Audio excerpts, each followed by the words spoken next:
The orange and blue limp into Winnipeg, and they're trying not to lose any more players to injury and just survive the rest of the regular season. We get you set for the Oilers and the Jets right here on the GCL Diesel Oil Stream pregame show. Good afternoon, everybody. Hope you're doing well. Hope you're enjoying your Sunday. Use your words, Tom. Your Sunday. Tom Gazzola with you. Ice Koob in studio as well. In for Hernan Salas. Matt Kassian, our game analyst, will be joining us in about a half hour time. We're also going to be joined by Mitchell Clinton, Radio Colour Analyst for the Winnipeg Jets. Of course, GCL Diesel, providers of the best diesel engine components around, from turbochargers to injectors, fuel pumps to sensors. They are the critical engine component experts, proud to serve Edmonton and Northern Alberta for over 50 years. Join the conversation. Hit us up on the text line, 780-218-9999. Or if you're watching on YouTube, get into the nasty chat. Koob, how you doing today, buddy? Hanging in there, Tom. Doing good. There. Yeah, it's a little bit earlier of a start. You know, it's not those 8 p.m. Starts, which have kind of been, I guess, plaguing us in the last few it's weeks. An earlier start. And especially for you, Tom. You've been working all those, and I've only worked the one, on Friday, and I'm in this one today. Tomorrow is going to be a little bit of a later one. It's a bit of a change up for my day, my daily routine. So it's good to get into the studio and get to work as always. Busy boy, Ice Koob. Great stuff, buddy. Great to have you along for the ride. Hernan in Mexico with his family. And Nanso, right before the playoffs, he'll be good to go for round one. People have been texting me, say, hey, when are they playing game one? When is it planned? Well, I was told the other day in the press box, either Saturday or Sunday. They assume, Oilers staff assume Sunday. But it's either Saturday or Sunday. That was what I was told. I haven't heard anything new. So just for those that are kind of curious, want to chew on that, Saturday or Sunday, they expect it to be likely Sunday, but we shall see. Things can change. All right, Koob. Do you want to fire out a question of the night? Yeah, this one's a little bit of an easy one, I'd say, but one that will get a lot of attention, I think, in the nasty chat and in the EST inbox as well. Stuart Skinner last played his on March 26th against the Stars. This will be his first start since then, and it's a simple one. What do you expect from Stuart Skinner in between the pipes tonight as he does get the start in Winnipeg? Skin that smoke wagon and see what happens. Ooh, I like that. I just wanted to use something from Tombstone. All right, I'll answer the question of the night. I think he'll be okay. I think the Oilers are in trouble when I read out the lineup that they're going to roll with today. But I think he'll give them a chance. I think he wants to play well. I think he needs to assert himself to feel good going into the postseason. I do think he will start game one. I do, unless he is absolutely horrific in these two starts he's probably going to get. So we'll see Pickard tomorrow against the Kings. We'll see Skinner again on Wednesday. And we'll see where he's at. Like you said, he hasn't played since the 26th. What do you think? How would you answer your own question of the night? Yeah, I think, he's going to play all right. He's probably excited to get back in there. It's been a while since, he's sat for that long where he hasn't gotten a start, being the Oilers starter for a bit now. And it's going to be exciting for him to just get back in there. Even during his presser today, it was a bit weird for him. He said being around the rink and not playing. Yeah. He was getting back into it. He was, working out his neck and stuff like that, but it should be a good one. And he doesn't have much help, I guess, in front of him. It's a battered Oilers lineup, and that's not giving. I'll read it out shortly, but for sure. Keep going. With that being said, you got to take that with a grain of salt. I don't think he's going to absolutely screw the pooch. Okay, very nice. Excellent use of screw the pooch. There's Ice Koob answering the question of the night. What do you expect from Stu Skinner making his first start since the 26th of March when he got hurt against the Dallas Stars? A couple of texts have already come in. Big Uke via the nasty chat says, I could not care less about the results. Stu, play strong. And in all caps, nobody else get hurt. Jimbo says, a win from Skin. And then Quaddy says, it's no injuries Sunday, game day, LFG oil. Yes, sir. My goodness. We'll see if the Oilers can stay healthy. That has not been the case of late. They are limping into the postseason, like I said, off the top. The Oil, by the way, 46-28-5. Winnipeg just crushing it this year. First place in the Central. They clinch first place in the Central for the first time. This is Jets 2.0, of course. 55-21-4 on the season. Let's get to starting lineups brought to you by South Fort Chev. Buy now and save. 0% financing. OAC up to 72 months or save up to $8,000 on 2025 Silverado 1500s. And it's that time of year for seasonal tire change service. Mention that EST sent you and receive an on-rim tire change for $59.95 plus tax. They're also giving away a big discount on inspections when you get your tires changed. See dealer for details. www.southfortchev.com. Drive a little, save a lot at South Fort Chev. Here we go. McDavid is expected to play with Skinner and Brown, Henrique between Podkolzin and Arvidsson, Janmark with Jones and Perry. Derek Ryan recalled. Remember him? Didn't go down to Bakersfield, hung around Edmonton. Well, they need him. He will center Philp and Kapanen. That's what we're anticipating. On defense, Nurse with Stetcher, Kulak with Bouchard, Dineen with Emberson. If anything changes, we will pass that along your way. As for the Winnipeg Jets tonight, here's what we're expecting. Mark Scheifele with Kyle Connor and Alex Iafallo. Vladislav Nemesnikov between Nino Niederreiter and Cole Perfetti. Adam Lowry between Brandon Tanev and Mason Appleton. Morgan Barron with David Gustafson and Jarrett Dolan Anderson, or Anderson Dolan, I should say. Josh Morrissey with Dylan DeMello. Dylan Sandberg with Neil Pionk. Logan Stanley with Luke Shen. That takes us to your starting goalies. You heard us talking about it in the early part of the show when we brought up the question of the night. Stuart Skinner gets the nod for the Oil. 26 years old, 24-18-4 is his record, 291 goals against average, 894 save percentage in 49 games this season. Skinner versus Winnipeg, lifetime 4-1-1 record, 275 GAA, 900 save percentage in 8 appearances against the Jets. As for Winnipeg, we're anticipating 29-year-old Eric Comrie to get the start. He's 9-9-1 this season, 236 goals against average, 914 save percentage with 2 shutouts in 19 games this year. Comrie versus the Oil, 1-0 with a 2.0 GAA, 958 save percentage in the lone game he has faced. Edmonton. All right, so there are your lineups. Let's get to the Advantage Sport Medicine and Physiotherapy injury report. If your back hurts more than your pride after a triple bogey, it's time for an assessment. And Advantage Sport Medicine, book your assessment today at www.advantagesportmed.ca or call 780-460-9977. Poor Rory having a tough go. 4 double bogeys this weekend. Lost the lead. I was cheering for him. I'm still cheering for him. And I think Justin Rose is right there with him. We had the game on the TV behind us. So he's in a 3-way tie right now with Rose and Oberg. It looks like at -10. Scotty Scheffler, he's at -8. And then who else is up there right now? Bryson DeChambeau. Oh, that's too bad. He fell apart a little bit. I feel so bad for him. He was looking so good entering today. Man. I know. I know he's kind of like won some people over, and he does the YouTube channel, and he's like a mad hatter. He's like a mad scientist with golf, right? Like he tries all kinds of things, his putting stance, the equipment he uses. I know he's kind of endeared himself, like I said, to some people. I still don't care for him, though. He used to take forever to putt. He's kind of, him and Koepka would have some good battles. Anyway. He gave me the inspiration, Tom, for the Break 100 series. Yes. That's one thing I got to give to You're going to break 100. You're going to break 100. I have faith in you, Koob. All right, keep those texts coming in, 780-218-9999 as we roll through the injury report for the Oil. My goodness. Jake Wallman, day-to-day, undisclosed. Zach Hyman, day-to-day, undisclosed. Mattias Ekholm, lower body. Ugh, yikes.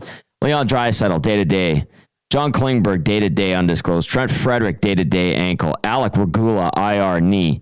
Evander Kane, LTIR, abdominal surgery and knee surgery. And I will update, John Klingberg is on IR. They had to move him on there the other day to get the the lineup all shuffled up and make sure that they're cap compliant as well. Winnipeg, by the way, Colin Miller, day-to-day illness. Rasmus Kapari, day-to-day concussion. Gabe Velarde, day-to-day upper body. All right, send in your responses to the question of the night. What do you expect from Stu Skinner tonight as he makes his return? Text us 780-218-9999. Get into the nasty chat as well. What do we got here? Jimmy Onishi says Kapanen on the fourth line, where he belongs. Yes. Penner's Pancake says Stu just needs a strong game. No injuries tonight. That's it. And then Matt Hyman with an update says back to first for Rory. Matt Hyman asking if Shen is playing. We'll get an update from Mitchell Clinton. Is he good to go? Yep. Awesome, Koob. Awesome. Mitch Clinton joining us now. He's the radio color analyst for the Winnipeg Jets. And my good friend, Mitchell, what's the latest on the update when it comes to the Winnipeg Jets today? Oh, you got to get him again? All right, do that. Let's take a look at out-of-town scores. In the meantime, as we get Mitch Clinton ready to go, 9 games on the schedule. This is the results from earlier in the day. Ottawa 4-3 win over Philly. That one in overtime. The Islanders shut out the Devils in Jersey, 1-0. Boston's up 3-1 on Pitt. You got Toronto leading Carolina 1-0. That one in the second period. The Boston-Pittsburgh game, by the way, is 3 minutes remaining in the third. Buffalo at Tampa. Columbus at Washington. San Jose visits Calgary. That's an 8 o'clock start. Oh, boy. And Colorado at Anaheim. Gross. 8 Eastern, 6 o'clock our time. Yeah. All right. We got Mitch? You're testing it out? All right, buddy. Keep it going. Let's get to some stats heading into tonight's action between the Oilers and the Jets.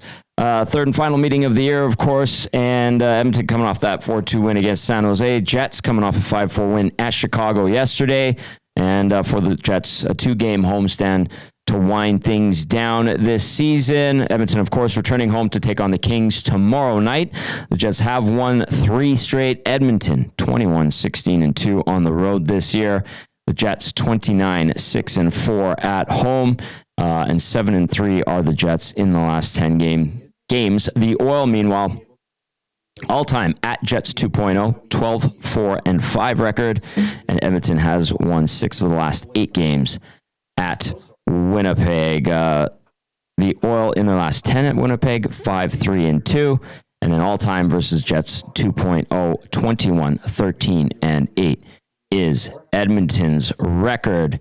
Old school nasty. I see what you did there. I expect the word you can't say till after go Stu. Very positive. I like that. Profane will be having 2 extra beers for every stinker allowed. And what else do we have? Profane says, good afternoon, everyone. Very nice, very nice. I like that. Quite cordial. Good afternoon, Profane. All right. PJ texting in says, I think the Oilers win today over Winnipeg. They might be having a few heads that hurt after clinching that division. And first in the West, do the Oilers pack extra baggage for San Jose and just stay out there after the game and get ready for the playoffs? They might. That was being discussed the other night. Instead of returning home from San Jose, they might just go right to LA, depending on the schedule. That is a possibility, PJ. We shall see. Like I said, it was being discussed the other day in the press box in that game against the Sharks. And we'll see how the Oilers go about handling this. All right, what's the latest there, Koob? We had to go another way, so I'm just checking out if it'll work through the link here. It seems like we have him connected, and he should be good to go. We're in business? Mitch Clinton, are you there? Oh, there he is. He's there. All right, you get that sorted out. Oh, there he is. I hear him. Mitchell, are you there? I'm here. I'm in the hallway at Canada Life Center in the press box, so the music is pumping, but doing what I can here. Hey, you sound good. It sounds good. All right. I was asking when we try to get you over the phone, just what's the latest with the Jets lineup tonight? What are we expecting? I know I kind of read out an initial lineup, but anything that we're anticipating, any changes that you can point out? Yeah, I mean, I would assume a few changes. I would imagine there hasn't really been an update on Nikolai Ehlers, but I would be surprised if he was you know what I mean? Like, if you have any kind of ailment, I don't think you're playing in this game. Mm-hmm. So I would imagine there would be some changes. Eric Comrie, I would imagine, starts just because that's how Winnipeg's kind of ran their back-to-back so far this year. And an opportunity for maybe guys that have been scratches for the last little bit to get into the lineup. So we haven't really been able to decipher anything definitive, so warm-up's going to be our best look. But if you're any of the players that are kind of dealing with anything, I would imagine you're out. The only ones that I would imagine that would probably be in are the ones that are sitting on game 80 right now. I would imagine that if you're probably one of those players looking to maybe play 82 games for the first time or first time in a long time, maybe you're in today. Mm-hmm. But I think the big focus for Winnipeg is actually the Wednesday game, because outside of this, that's the only game Winnipeg has between now and the start of the playoffs. Hey, speaking of the Jets, lately, I mean, they've got this 3-game winning streak going. They've been excellent all season long. They clinched first in the Central for the first time in team history. Mitch, you've been covering this team and with the organization for a long time. How important is it for this team to clinch first and to have the season that it's had? Because this has been a good franchise since it's come to Winnipeg from Atlanta. Yeah, I mean, it's a big deal. It's kind of one of their goals at the start of the year, as Scott O'Neill said. It's first one was to eliminate 8 teams. That means you're into the postseason. That's a good place to start. But man, the Central's just been nuts. And Pete DeBoer ahead of the game on Thursday between the Jets and the Stars said, if St. Louis gets off to even a decent start, and Minnesota isn't plagued by the injuries that they have been, especially in the second half of the year, Central could have 500-point teams, which is unbelievable. So it's not really how it's going to end up. But the top 3 in the Central, all over 100 points, and it took all the way until this part of the year, game 79 for Winnipeg, or game 80 actually, to clinch that Central division. So it's important for Winnipeg to get that first one. That always feels nice, and you do avoid that Dallas-Colorado matchup. And ultimately, still for Winnipeg, there's still some questions about getting out of that first round, which they haven't been able to do since they beat the Oilers in 2021 with those 3 overtime games in a 4-game series. Yeah. So they probably played a whole other game just in terms of overtimes in that series. So regardless of who Winnipeg takes on in that first round, we still don't know, obviously, whether it's St. Louis or Minnesota or Calgary. It's going to be all about Winnipeg doing it what it needs to do to get into the next round. But Central Division title's nice, Western Conference title's nice, but obviously a lot more work to do here in Winnipeg. Mitchell Clinton joining us now, Winnipeg Jets Radio Colour Analyst. Speaking of that potential first-round matchup, in your opinion, is there a better matchup for the Jets? Do they stack up better against St. Louis? Do they stack up better against Minnesota? I know there's that outside chance Calgary might get in. Is there a preferred opponent, if you will, Mitch?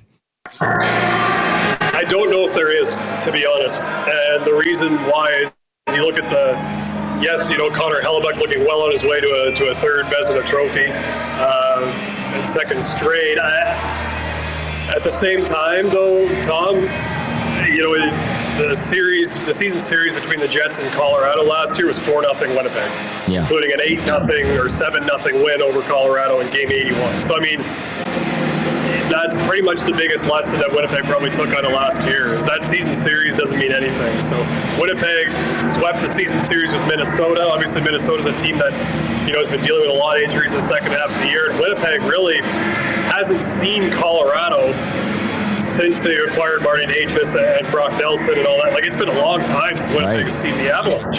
So that just kind of gives you an idea, right? So St. Louis, seeing them as late in the year as they did, was good for Winnipeg, I think, just to get an idea of kind of how they look after having Jim Montgomery as their head coach for a long time.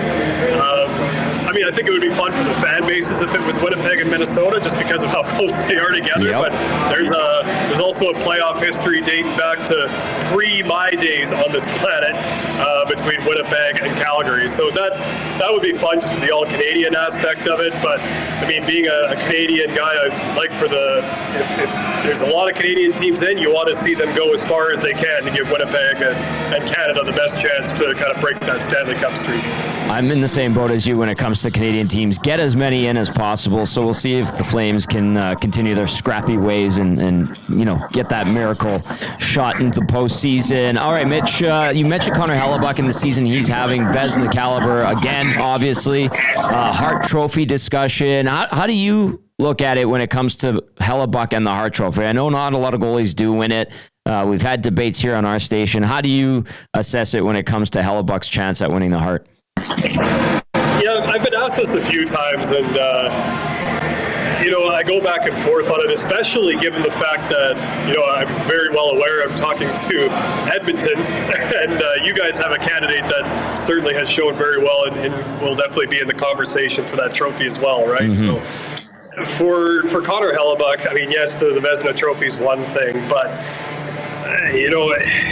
it's been a long time since there's been a goaltender that has led in all statistical categories a goaltender can pretty much be part of. And that's the thing that kind of leans it toward to me that, this is a season that we haven't seen in a very long time at the National Hockey League level. And, there's always the argument that, well, Winnipeg as a defensive team has been very, very good this year, so maybe the quality of shots that Connor Hellebuyck is facing is maybe not as bad as it used to be. But then, to which I would say, okay, well then you go back to the year that Connor Hellebuyck won the Vezina Trophy and Winnipeg was giving up all of those shots. He still didn't really get, consideration for the Hart Trophy that year when he was really having to stand on his head, what I mean? And he was easily the most valuable player for Winnipeg. So it's going to come right down to the wire. I think there's going to be you could make a case for a lot of, the finalists that are going to be there. Obviously, Nathan McKinnon, I think, will be there. Leon Draisaitl, I think, will be there. And I think Connor Hellebuyck will as well. I don't have a vote in that regard, but that's kind of who I think it's going to end up being. And then after that, all bets are off. It's going to be a tight vote, I think. Mitch, heading into the postseason here, how would you describe this Jets team, like its identity? Can they beat you in all different types of games? Are they big, heavy? Is it speed, skill? How would you describe this team and its identity heading into the postseason? Because they are rolling and they have all season long. Yeah, I think what they would take pride in is that all their lines look the same. Now, a line with Kyle Connor, Mark Scheifele, and when he's healthy, Gabriel Velarde certainly looks different than a line with Nito Niederreiter, Adam Lowry, and Mason Appleton, right? They're going to go about doing things maybe in the offensive zone a little bit differently, but it all starts in their own end and defending. And one of the things that's allowed Winnipeg to be the team that they are is I think they've seen the result of what happens when they defend well. And sometimes, I think as a high-end forward, if you hear defend first, maybe you're going to think, well, I'm kind of judged on points and what I put up, right? So it can be hard sometimes to not lean offensive, but Kyle Connor set a career high for points this year. Right. So and Winnipeg is, seemingly well on its way to winning a second consecutive Jennings. And, I just think once Winnipeg continued to consistently see that reward in the last few seasons of defending first, they've been able to really buy into it. And what I mean by four lines looking the same is they all defend first, they all forecheck very hard, they make things difficult for the opposition, and then once they get in the offensive zone, the creativity can take over. But it just makes the game more predictable in front of goaltenders like Connor Hellebuyck and Eric Comrie, makes it easier for the six defensemen on the raw that are in the lineup that given night, knowing that they're going to have those forwards tracking back. So yes, there's size, yes, there's speed and skill, but it all starts from defending the middle of the ice for Winnipeg. Mitch, finally, I know it's game 80 for the Oil and game 81 for the Jets. What do you expect between these two teams? You know what? I was doing some prep for this game just in terms of what I knew lineup-wise, and like I said, don't know a whole lot. I know Edmonton's extremely banged up as well. Oh, yeah. It's like you think back to the preseason games between these two teams, and I'm like, are there enough veterans on both sides decides to actually make a preseason lineup tonight, but there actually is, so we're all good there. I just think it's going to be very unpredictable. Winnipeg got kind of into a little bit of a track meet against Chicago last night that they don't typically love to play that kind of game. I would imagine they'll kind of emphasize going back to making sure that they're playing their game and being a little bit more defensively responsible than they were. But yeah, just with all the players out of the lineup, obviously, Connor McDavid will still be a threat, even if he doesn't have, Leon Draisaitl, Zach Hyman, and those guys to look for. I mean, you guys know he was in on all 4 goals that Edmonton scored against San Jose, including 3 primaries. So, yeah, it's still you're still gonna see the skill, but I think at the same time this one might be a little bit more low scoring than the couple of games we've seen between these 2 teams this year. Yeah, it's kind of a throwaway game, I suppose, these last couple, but we'll see how things go. Nice touch, by the way, by the Jets yesterday for Pat Maroon and Alec Martinez. I thought that was classy as well. Hey, Mitch, you're a classy guy too. Thank you for doing this today. Always appreciate it. Have a great call tonight, okay? Yeah, thank you. Anytime. All right, there's Mitchell Clinton. He is the Jets Radio Colour Analyst. Used to be the head writer for WinnipegJets.com, team reporter. He would do Jets TV, but they've kind of moved some things around now. Mitch doing Radio Colour, and he took over for Jamie Thomas, who JT switched his role a little bit as well. So there's been some shuffling there. They've got Sarah Orleski, who's fantastic. Just a great broadcast crew. Winnipeg has awesome media and are good friends over there. Anytime they come on, it's always a good time. Always a good time. And all the guys at WST, fantastic. Right. And he was very handy, I got to say, Mitchell. There was some issues on the back end, but we sorted it out, and he was very, very patient. So he's great. I appreciate that. He's awesome. Good job, Koob, scrambling to get that to work. Well done, young man. Let's get to a couple of texts, 780-218-9999. Let's go to Mark from Arizona. Hope you're doing good in AZ. Mark says, hey, Tommy, I'm liking the hat. We're hoping Stu can play solid, as in no mistakes, and in parentheses, no pressure, LOL, yes.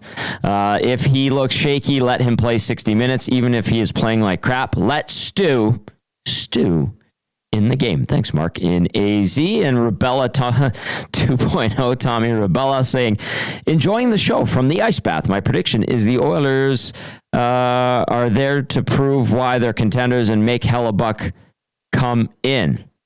Ooh. That would be something. They chase Comrie, make Hellebuyck come in. That would be a big one to chase the local boy. Right. He's born in Edmonton, right? Eric Comrie. Well, yeah. So. Do you know who his brothers are? Mike Comrie. Yes. Do you know Mike Comrie's older brother also played for the Oilers? Oh, wow. No, I'm completely blanking right now. Paul Comrie. Okay, yeah. I was thinking Paul. Yeah. Yeah. So that's where I was. 3 Comrie boys made it to the NHL. And actually, I don't think I've met Paul. I've met Mike a couple of times. I thought he was an awesome guy. I really liked him when he was a player too. It's too bad it ended the way it did the first time with the Oilers and Comrie, and then he came back, had a second go around with the Oil in 09-10, I think it was. And you would have loved this, Koob. Hillary Duff was always around. What? Lizzie McGuire herself. Yeah. No way. Mike was married to her. She was tiny, like itty bitty, but very friendly, very nice. Always smiled and said, hello. Hi, how are you? And you're like, hey, hello. You're here. What? You're a superstar. Anyway. Superstars. That was a power couple. That was a power couple. Absolutely. But yeah, Eric Comrie expected to go for the Jets. Keep those texts coming in. 780-218-9999. Koob, throw out the question of the night one more time. Yeah, it's another good one. Stuart Skinner is back for the first time since March 26, when he got injured and left the game against the Stars. What can you expect from the guy in his first start since then? Nice. I like it. Just get a solid 60 minutes out of Stu Skinner tonight. Spanky Doof says, #Paul is better. Doof, who is my brother Paul's buddy. Profane says, didn't the Comrie's father own the brick or something? He did. I believe he sold it as well. But yes. And who was he a part owner of baseball team? I think the Cubs. He was a part owner of the Cubs. And when they won the World Series, he got a World Series ring. If I'm not mistaken. Correct me if I'm wrong. Text us 780-218-9999. Barbershop Window says Comrie has a dad with all the right connections. Yes. Yep. And he made it to the NHL, was a good player for a good chunk of his time in the league. And I think now he's in the financial management side of things when it comes to athletes. Actually, Cass does that too, and Cass is ready to go. Our own Matt Kassian, also a good guy. Let's bring him in. Hello, Cass. How are you? I'm good, buddy. Just a little Masters Sunday and now a little hockey coming up. It's a good afternoon. Yeah. Hey, did you play with Mike Comrie in Ottawa? No, that would have been after. No, he was gone. He was gone from Ottawa, but had a chance to skate with him a bunch here in Edmonton in the summers when he was still with the Oilers. Really nice guy, hey? Oh, yeah. We actually got along really well. And yeah, people have opinions. I'm sure some of them founded, some of them unfounded. But I always got along really well with him. He was a good guy to me, always kind. Had some good chats. And yeah, he's a good dude. Good dude. Yeah, that's for sure. All right, so let's get it to Game Changers with our game analyst, Matt Kassian. Game Changers, as always, brought to you by Damon Bunting Real Estate. Damon Bunting, consistent top-producing realtor in the greater Edmonton area for over 17 years. He and his team would love to help you find that right home or make the move from your current home. So check him out, DamonBunting.com. Visit his Instagram, at Damon Bunting Real Estate. Cass, I like where you went with this today. The last one, you might have to correct me if I don't say it properly, but let's start with number one, obviously. I'm not dead yet. Stuart Skinner, back in action. Not dead yet. Stuart Skinner. I think it's just, I'm not dead. I don't know if there's the yet in there. I tend to say. Did I read that wrong? Oh, okay. No. I think I may have even typed it wrong. You did add the yet. Okay. That's from where? Monty Python. That's right? Monty Python? Tis but to scratch. Yeah, just but to scratch. Not dead. Right. Nice dig. Yeah, Stuart Skinner. He's not dead. Back in the lineup. We saw him sitting on the bench the other night. We'll see him play tonight. But listen, this is going to be an interesting little run for Stuart Skinner. Depleted lineup in front of him, just coming back from injury, and a backup goalie that has played remarkably well, who we know is going to get the start against the Los Angeles Kings tomorrow, rightfully so, going back to back. But a big opportunity for Stuart Skinner to come into the lineup and step right up against a team that's the best team in the NHL. Gonna have to play well, more than likely make a couple of saves tonight. There's all kinds of conversations, some of them founded, some of them unfounded, on whether Stuart Skinner or Pickard should be the starter heading into the playoffs. Skinner can do a lot to alleviate at least some of those conversations with his play today, Tom. Absolutely, the number one game changer is Stuart Skinner back in net. He ain't dead all right. yet. I love it. Point number two today, Cass. Just a flesh wound. Hyman and Ekholm out. Do you need to do it in an accent as well? Yeah, just a flesh wound. Yeah. There we go. Just a flesh wound. Ekholm out, Hyman out. Hopefully, Hyman's is just a flesh wound, and it certainly seems to be, based on all the reports out there, that Ekholm could be done for a while, or we'll have to see. But either way, done for a short time or a long time, it's a tough one, Tom. Injury riddled, and the parade just continues for the Edmonton Oilers, who now tonight are going to have to find an even bigger way without Hyman in the lineup and without Ekholm in the lineup to deal with the Winnipeg Jets, who again are an absolutely fantastic team. They're a wonderful team, fast team, deep team on offense and on defense. Yeah, this is going to be a heck of a test for this Edmonton Oilers. You talk about gut checks and trying to see where you're at. And the interesting thing to me is that it is close to playoff starting, so you may have a little bit of temperance to some of that, which could be interesting to see how the Oilers play this game. I hope they are in such a preparation mode that they're up for this game, that they realize with the injuries out that there's no time to, let's just take a couple nights off and rest and be careful. Right. You got to come and you got to play and play the right way. So interesting to see how they play it. But just a beat up lineup again today for the Edmonton Oilers. To the point where Derek Ryan has been recalled and will play tonight. Isn't that insane? He was kind of just not around the team, I don't think. He was not on the roster. He got sent down, didn't go to Baco. And he's back in action because they need the bodies. All right, it is Game Changers with Matt Kassian, our game analyst. Point 1 was I'm not dead yet. Stuart Skinner back in action. Point 2, just a flesh wound. Hyman and Ekholm. Oh, okay, Cass, you can say the third one. Point number 3 is do the accent, because go ahead. Yeah. The Jets of knee. I think it may have auto corrected my typing when I sent it to you. Which I didn't double check, unfortunately. Yeah, it came out as nil, and I'm like, I feel like I don't know this. Yeah, the Jets of knee. So all Monty Python ones today. Very good. It's the Monty Python Holy Grail edition of Game Changers. Yeah, I mean, listen, there's a part in that movie where it's the Knights of Knee, and it's like, you shall not pass, or I guess the you shall not pass was the Black Knight. But basically, they're guarding, the Knights of Knee are guarding the forest, and they needed to go get some shrubbery, the Knights of the Round Table. And the Winnipeg Jets do a wonderful job of guarding their forest and guarding the Holy Grail of Hellebuyck, who although is not starting tonight with Eric Comrie being in net. Even for Eric Comrie, they do a wonderful job of protecting him. Comrie is a backup, 9-9-1, as you guys talk about already, 2.36 goals against average. So he's doing okay here, guys. He's doing okay as far as goals against, save percentage well over 900. And as mentioned, the Winnipeg Jets are deep. They are deep. This is a deep squad that scores. There we go. Nice. I love it. They I don't want to say they score at will, but they're one of the better scoring teams in the league, and one of the better scoring teams in the league at depth, where they just have everyone all over. I mean, they have a ton of flexibility too.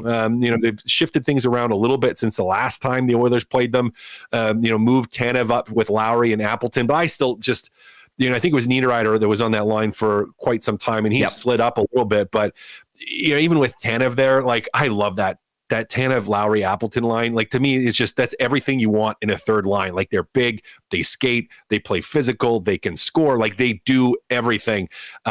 This team is deep, and it is going to be a challenge for Edmonton. Like, you gotta know all the trivia to get across the bridge in this, right? Answer the questions correctly. You got to have the shrubbery. It's a challenge, guys. It really is going to be a challenge. This Winnipeg team is good, and this is a team that is very possible. Now that Central's is going to be an absolute just war fest with the teams in there. Like, could just kick the snot out of each other because they're all really good. But heading into it, well, the Jets are the best team in the league. We kind of have to peg them as potentially being one of the teams to come out of there. Oh, yeah. And it's a good barometer here for the Edmonton Oilers to play not just a good team, but a great team right now. And those Jets of knee, they are about as stubborn as they come in terms of their play structure and style right now. And for, again, a wounded, beat up Edmonton Oilers, going to be a huge challenge tonight. Yeah. If it's any solace to Oilers fans, we got an update from Mitchell Clinton, who's just on the show, giving us the Jets perspective. He has updated the lineup for from warm-up. Chris Drieger will back up Eric Comrie, so Hellebuyck not dressed.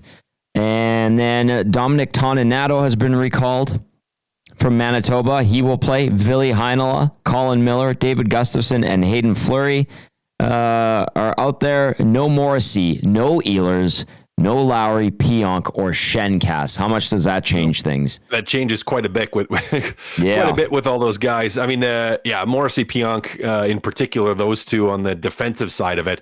I mean, this is kind of interesting. They must be looking at this game for Edmonton because I think they can lock up. They can lock up the President's Trophy tonight with a point. I think. Let me double check that. Yeah, it's either 1 or 2 point. I think they lock it up tonight, I believe. Yeah. But double check. They're at 114. The next closest is Washington at 109. So, yeah. Yeah, I think if they get a point, they lock it up. But they're looking at this and maybe looking at Edmonton's roster going, we don't have to ice the best lineup. Let's give the guys a night off. So does that change things? Yes, it does make it from an overall standpoint, not having to deal with Morrissey and Pionk in particular on the blue line for the Winnipeg Jets. I mean, that makes it much easier for Edmonton. Now, I think Edmonton's mindset needs to remain the same, and that you need to treat this, even with a bunch of replacements in the lineup for the Jets, you need to treat this as one of the best teams in the league. And for Edmonton, still an outside chance of earning that second place in the Pacific. You want to strive for that, especially with the game against LA tomorrow. And as mentioned, like, you are a beat up team right now, and we want to see them just firing on all cylinders heading into this. I don't think the way that the Edmonton Oilers played down the stretch and had injuries down the stretch gives them the luxury of doing what Winnipeg is doing today. Let's just kind of give some guys a break. They are not in that position, Tom. So does it change it a little bit? Does it change it or how you should approach it as the Edmonton Oilers? Not at all. Fair point. Okay, we do have an update on lineups from an Oilers point of view here from Stoff from the warm-up. McDavid with Jeff Skinner and Connor Brown. Janmark between Podkolzin and Arvidsson. Henrique with Perry and Ryan on his flanks. Philp gets Jones and Kapanen on his wings. They've got Nurse with Bouchard, Kulak with Emerson, Dineen with Stetcher. Stu Skinner is your starter between the pipes for the Oil. For guys like Dineen and Ryan and Philp, how do they go about it today? I know Dineen probably is the most motivated. Philp should be as well. Yep. I don't know where Ryan's at with his headspace, but how would you assess it for those guys? Yeah, well, we talked about it a little bit before, but it's another audition for these guys. As we've seen, the Oilers are banged up, and the likelihood of someone getting into a game in the playoffs that wasn't on the roster the entirety of the season right now is looking pretty good. Like, your chances are high. And you want to be the guy that gets that call. You want to be the guy when Hyman comes back, when Draisaitl's playing. You want to be the one to step into the lineup and to contribute and to be a part of it. So it's an audition, right? It really is. I mean, you can't go out there, if you're Ryan or Philp or Jones, really, it's like, if you're one of those three guys, I'll put Captain in the same thing, even though he's played a lot more games. You can't come out and just have a stinker of a night. You can't. I mean, you come out and have a stinker of a night, might not be the guy that gets to go in playoffs. So the level of focus for those players, particularly in the bottom of the lineup, super, super important in this one. Matt Kassian joining us now, our game analyst, as we get you set for the Oilers and the Jets. Gazzola and Kubusch with you, too. You can text us, 780-218-9999. Get to the nasty chat as well. Coach Mike texting, and I'm curious to know what you think about this, Cass. I think I know what the answer is, but Coach Mike is like, is the only goal for the Oilers just to make it to game 83 as healthy as possible? Yes? I'd like to say yes. Yeah, I know. That's why I'm like, I guess. Yeah. Yeah. I mean, there's a part of it, yes, but I don't want them. It's like, I don't want that mindset shift. Again, like, if they were absolutely rolling, like if they had the St. Louis Blues record the last 15 games, I'd be like, sure, do whatever you have to. Take your foot off the gas, get rest, get sleep, whatever it takes to be healthy for the playoffs. And I think there's still, to an extent, maybe a little bit of that. Like, for your big guns, you want your big dogs healthy. You're looking at Draisaitl and you go, okay, whatever it takes. And McDavid, okay, whatever it takes. But beyond that, I mean, this team just hasn't been good enough to have that mindset, Tom. Have they? Like, do you think they should? Like, do you think that isn't that scary to you? Doesn't it feel scary? Like, if they were to say, oh, okay, we're just going to kind of not really play hard? I'm not going to lie to you. I don't like that mentality, to be honest. In general, to begin with, it terrifies me. Yeah. So, here, okay. We have the question of the night, and Jason Leduc is chiming in. I'm curious to know what you think about it too, Cass. Jason Leduc says, "What I'm looking for from Stu Skinner is his puck tracking and ability to read the play. That is what he needs to get up to speed on, as the rest of his game builds off of that. Also, those things are the first things to go after a layoff, in my opinion." Yeah, and I know you talked about Skinner a little bit, but like, are there specific little things? Like, Jason Leduc wants to see his tracking. I know people want to see him better with his lateral movement. That has been discussed a lot this season. Any specifics for you tonight, Cass, when it comes to Skinner? Yeah, no softies. Thank you. Good point. I mean, that to me is a big one, is like, don't be leaky. Like, if you get beat by a really good shot, okay, you get beat. Right. Like, and I think you said Ehlers isn't playing, so that's one guy at least that you don't have to worry about. But really, it's like, okay, if you get beat by a really good shot by Kyle Connor, okay. Yeah. right? You deal with that. That's fine. But what you don't want to see is just some leaky, something really soft and pitiful, where it's just like you really should have saved it and you didn't. Those are the ones to me that are going to sting right now, especially when you're in this final stretch and you're just coming back from injury for Stuart Skinner. Scalding Gord says, will Trent Frederick play before the playoffs? I don't think so. Scalding Gord. And Cass, did you have a high ankle sprain during your playing days? I did. That was 6 to 8 weeks. Yeah. Oh. Yeah, they're nasty. Yeah, they can be really, really nasty. Not a lot of fun, and the aggravation. I mean, what's frustrating to me, we haven't really talked about that much, but and I guess you don't know because it's in a boot, and you're assuming there's no chance of re-injury or it's very, very low. But to me, Tom, I'm like, that's like 3 minutes in. That's like 3 minutes in, and you re-injured it. Like, it was 6 seconds into his first shift. Like, that kind of tells me, and to be perfectly frank, I didn't think, like, when I had watched some of the clips of him skating at practice and they announced that he was going to be playing, I kind of, part of me was like, is he ready? Is he ready? Because it looked like there was still some gingerness there. And if there was, and maybe that was just me, maybe that was just the specific clips. Maybe that wasn't like because I wasn't like ISO cam for practices and full length things on him. But I just wonder if they rushed him back. And I know they said they didn't. And I know that you can say that all you want, and it's going to be in a boot, which is supposed to help lock it in place, and it's going to be taped. And I get all that, but I don't know, man. I don't know. That one's gonna potentially haunt them, especially if he walks, Cass. Especially if he walks. Okay, I want to get to this. It's not something I've really talked to you much about. The Oilers have been signing guys. They need to restock the cupboards in the system. Obviously, they have a million injuries down in Bakersfield as well as up here with the big club. And looking to next year, they need more talent. So they've gone to Europe a lot, Cass. And even today, they announced the signing.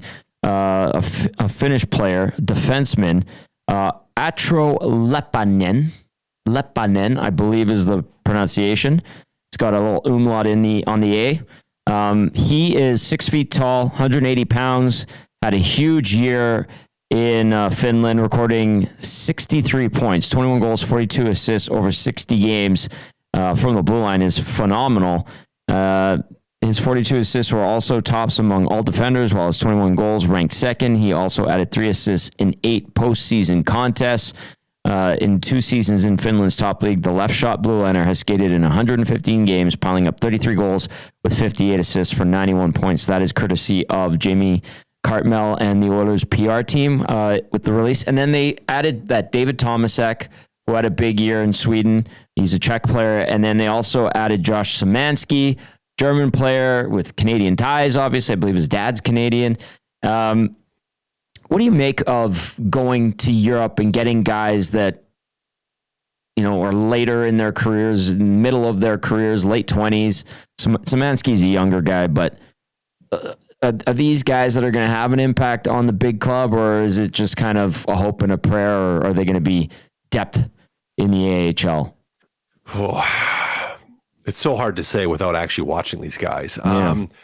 I mean, Tom, how many guys have you seen in their late 20s? So we're not talking like a Kaprizov. No. Who came over slightly older, but he was a draft pick. He was at relative known, wasn't, aside from like him, how many guys in the last 10 years can you think of that came over from Europe in their mid to late 20s and had a significant impact in the NHL? Honestly, Cass, like Kuzmenko when he first came, but he's had some peaks and valleys.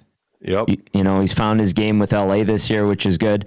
There haven't been many. I mean, Panarin came when he was like 25 or whatever, still won the Calder, but you knew he was a good player. But the answer is not many though, right? Not many. Yeah. Not many. So the likelihood of these guys stepping into the Oilers lineup and having significant impact is lessened. Now, if you're looking and saying, okay, in the AHL, you have an older squad in Bakersfield. You don't have a ton of guys that are going to be coming in. Don't have a ton of draft picks that are going to be coming in, and you need to restock and you need to have guys there. Sure, great, fine. Right. You can take a flyer on some guys. It's not overly going to hurt you, but I don't think, at least as fans, we can look at any of these and assume that they're going to, have a massive impact immediately at the NHL level.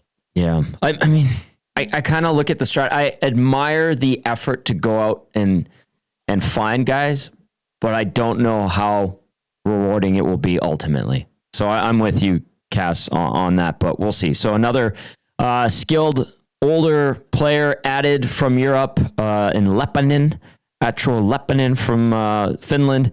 And the Oilers announcing that today. Of course, Szymanski and Thomas Ek were signed a couple weeks ago officially. All right, Koob, do you have a treat for us here? I know you're working on something. What was that? Well, I got the wrong video, I got to say, but Rory McIlroy is playing insane right now. I'm sorry. He was on a hole 17 it was, and he hit a fantastic shot and then hit the putt. Got it in two, but he can't hear anything. Cass can't hear anything. No, I don't want to hear. Oh, I don't want to hear. Spoiler. Oops. Okay. Oh, I'm sorry. That's okay. I put him back in, but you started. I was like, I don't want to hear it because I'm going to go watch the last couple minutes. Oh, okay. Then I won't show it. Oh my goodness. No, you show it. I'll close my eyes. Hold on. He has it? Okay. Let me see here. Well, Do you it was just actually the have putt. Yeah, it was just the putt. Okay, here we go. It was fantastic. Let's run it. Shadows are getting long. Here we go. Boom. You're Those just gonna greens, man. Yeah. Oh, they're beautiful. They're so fast too, though. Oh, and the cheer, just a crowd behind them. I like Rory. Fantastic. Sorry, Cass. Okay, Cass, you're good. You're good. You're good, Cass. All right. One more for Cass before we wind things down here. Just this is like two preseason lineups almost here, Cass. What's the caliber of hockey going to be like between the Oilers and Jets, do you think? I don't know. It could go either way. It depends really what overall mentality the teams take into it. I think for Winnipeg, you probably will see a little bit of foot off the gas. Mm-hmm. Edmonton, I hope you don't see that. Like, I hope they don't respond in kind. I want to see them push. I think this group needs to push. I think they need to continue to grow and to drive into playoffs versus limp in, because I don't think they can afford to. And they're limping enough as is with all the injuries. Yeah, they certainly are. Cass, go enjoy some Masters. We'll catch up with you on the post-game show, all right? Sounds good, fellas. Awesome stuff. There's Matt Kassian, our game analyst with Game Changers, brought to you as always by Damon Bunting Real Estate. I thought he was like, oh no, I lost my audio. He's like, no, I don't want to hear anything. No spoilers. I respect it though. I respect that too. Yeah. Especially, something as big as the Masters, you want to enjoy it. And he came on the show. Hopefully he's double screening it. Hopefully he's watching the game and the Masters at the same time, because that is an amazing Sunday. That is a great Sunday, man. Conditions look great at Augusta. Sun was out. Guys played some good golf. That course can do some damage too. I'm curious to hear Murray McCourt's take on his experience down at Augusta earlier in the week.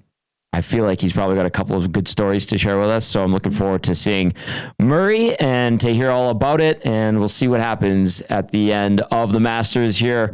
Jay Milne just texted the group. He said, oh my, Rory. It was an unbelievable shot. Like even for me, who I'm not the biggest golf guy, but when you see a good shot, a good shot. It gets you excited. That's the thing about golf. Like you sit there and watch it. It's more of a leisurely kind of sport to watch on a Sunday like this. And when those shots happen, that's when you get up out of your seat. That's when you get hyped, for sure. Yeah, absolutely. All right. You can text us. We've got a couple minutes here before we wind down the pregame show, 780-218-9999. Get to the nasty chat as well.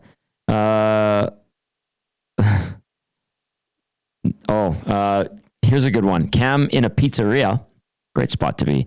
Says, does anyone remember the quote-unquote best player not in the NHL, Yuri Dopita? Yes. Yuri Dopita. Yes. Can you tell me a bit about him? I will tell you a bit about Yuri Dopita. Yuri Dopita was considered like the best player not in the league, not in the NHL. He was playing in Czech, I believe, at the time.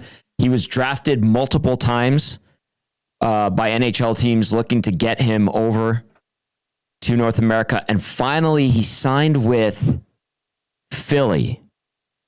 and played 1 year with Philly. He had a hat trick. He didn't have a great season. And I think he was like 29 when he finally came over too. And then the Oilers went out and got him and had him for a bit of the next season.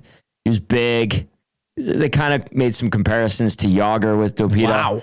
And he was not Yager. Yeah, if I don't know the name, yeah. He's no Yager, no comparable. It flamed out, and then he went back to Europe, played a whole bunch there. And yeah, so that is a great reference from Cam in a pizzeria. What was the name of the player? Sorry to put you through pronouncing that name with the umlaut once again. Umlaut? The umlaut. Atro Lepanen. Lepinian. Is that how you would say it? I guess so. I'm not. I would. Do you have a bit of Lepanen. Finnish in you? 14% actually. Actually? Yeah, I did the ancestry thing. Oh, yeah. Cool. Yeah, so he had a monster season, a left shot defenseman, 6 feet tall, 183 pounds. So not the biggest guy, but has some offensive upside for sure. The Oilers announcing that signing earlier in the day. All right, Koob, final thoughts from you. Well, I'm excited to see the game. Of course, it's both two battered crews, but two highly lethal teams, regardless of who's not there. The Knights of Nino Niederreiter going to be playing. No Hellebuyck, unfortunately. As good as he is, you want to see him. As a hockey fan, you want to see a goalie that good in between the pipes, but it'll be a good showing. Eric Comrie is no Connor Hellebuyck. Those numbers have been good this season, so hopefully the Oilers can break through and get a couple past him early, and don't let the game settle in with everybody having the injuries. You want to go all gas, no brakes in this one. Great reference. Well done, Koob. Well done. Spoiler alert. Justin Rose and Rory are going to a playoff. Rory missed what looks like a 4-footer. Ay. My goodness. All right, that's going to do it for the GCL Diesel Oil Stream pregame show. Big thank you to Mitchell Clinton for stopping by and giving us the scoop on the Winnipeg Jets. Big thank you to everybody who listened on iHeart, TuneIn, EdmontonSportsTalk.com's audio player, and of course to those who watched on YouTube. We appreciate you so very, very much. For Koob and Cass, I'm Tommy Seg. Enjoy the Oilers and the Jets. We'll see you on the postgame show.